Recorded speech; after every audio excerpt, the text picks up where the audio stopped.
In our modern internet-saturated world, information spreads fast. So fast, in fact, that we often use terms traditionally relegated to the field of epidemiology to describe it, like viral. Now, with all the mom blogs and health experts out there, you might have heard some unsavory things about modern medicine. Maybe that things like chemotherapy are poison. Now, poison? All right, Helen, that's a bit of a strong word, wouldn't you say? Maybe we push that back a little bit, give that dial a few turns the other direction.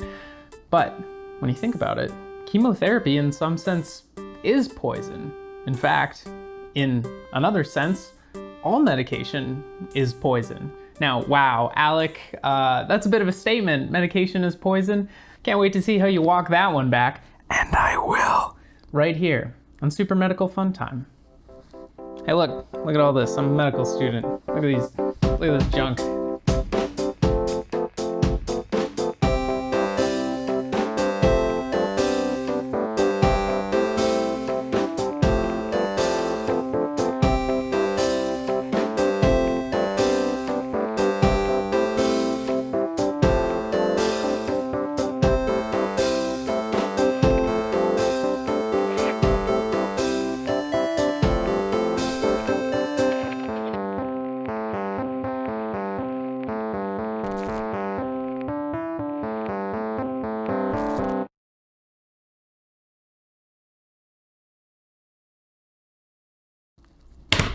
Hello once again, denizens of the web. My name is Alec, and this is Super Medical Fun Time, the only show I'm aware of that puts graduate-level medical education into the unwashed hands of the masses. Today's topic comes to us in the form of a question from a user named G4V1N. Some sort of Star Wars droid, I presume, and they write, "Dear Alec, aka the Golden Goose." It's about time someone uses my full title. Recently, I heard someone say that taking medication is like taking poison, and that it's better for your body to take no medications at all. Is that true? I'm a bit nervous about refilling my prescriptions now. Thanks, G4V1N. Great question, G4. Most medications are fairly safe when taken as directed, even over long periods of time. But every medication has the possibility of side effects, and that's one of the reasons why it can be good to avoid taking too many at once, especially if they interact with one another. But don't start playing pharmacist all of a sudden and go against what your medication says to do. There are far too many stories out there of people who stop taking their medication or take it less often than they're supposed to and end up worse off for it. Before you try to pull a fast one on Big Pharma or whatever, just run your plan by your doctor first. Just make sure you're doing something safe. Medication can be life-saving and improves the quality and length of life for countless individuals all over the world. And don't get me wrong, I get the sentiment against putting anything in your body that's unnatural, whatever that means these days. But is it really fair to compare any medication to poison? Well, I would say yeah. In one sense, medication is poison on a chemical level. But the real question is, how exactly are we defining poison? To better illustrate this point, let me tell you a story about a very special medication named warfarin. Back in the 1920s, farmers up north were having an odd sort of problem with their cows. For some reason, cows undergoing common procedures like dehorning or castration were dying from blood loss at an extremely high rate. Weird.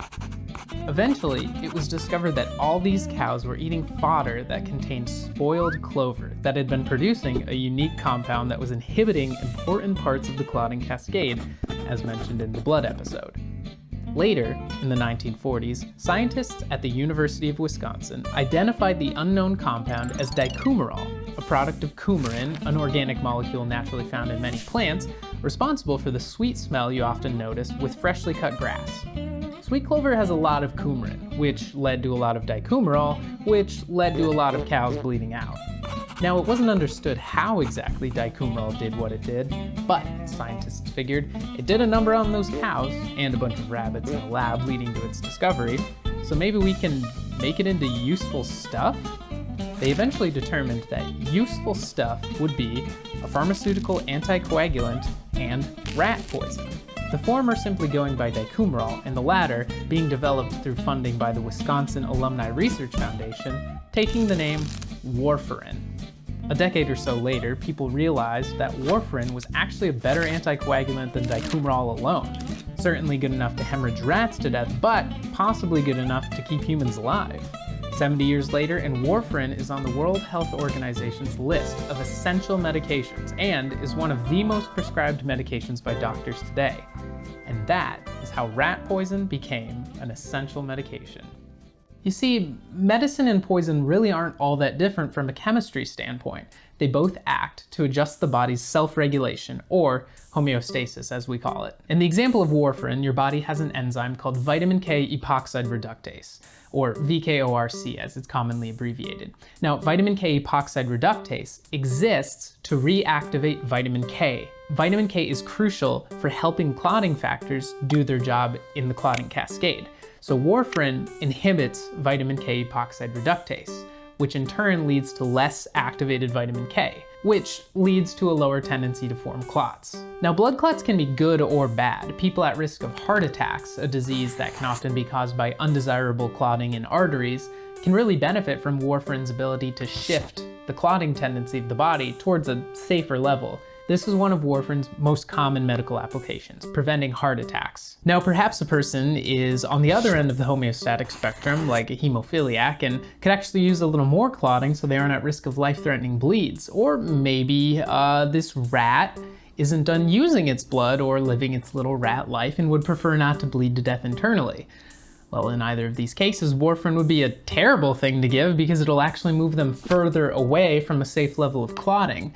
So in this case, warfarin wouldn't be acting as a medication, it would be acting as a poison. Not to get too Aristotelian about this, but really the main difference between medication and poison is how much you're giving and what you're trying to accomplish. A substance that interferes with the conduction rhythms of the heart would absolutely be a poison when given in a high amount because you're gonna stop some guy's heart, you're gonna kill him. But some chemicals like beta blockers are often given in small amounts to help regulate a heart that's beating too fast or help a person overcome some of the symptoms of stage fright when they're gonna give a speech or do a performance. I don't know, just like pretend you're wearing their underwear or whatever. Of course, this raises a whole lot of questions about physicians' intent, acting based on available knowledge, and all these ethically charged scenarios. But my main point is this.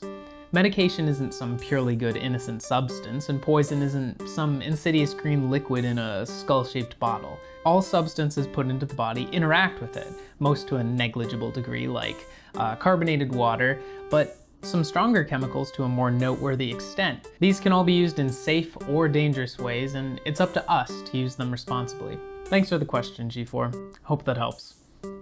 Hey, I'm here for my refill. Yeah, no problem. Just give me 1 sec.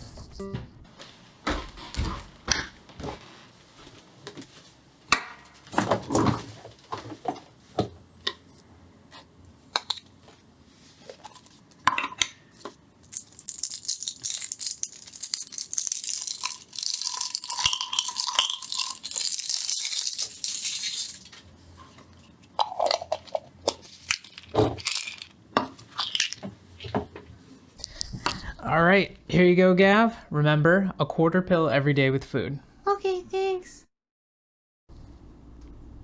He was convinced he's turning purple. It's just easier this way.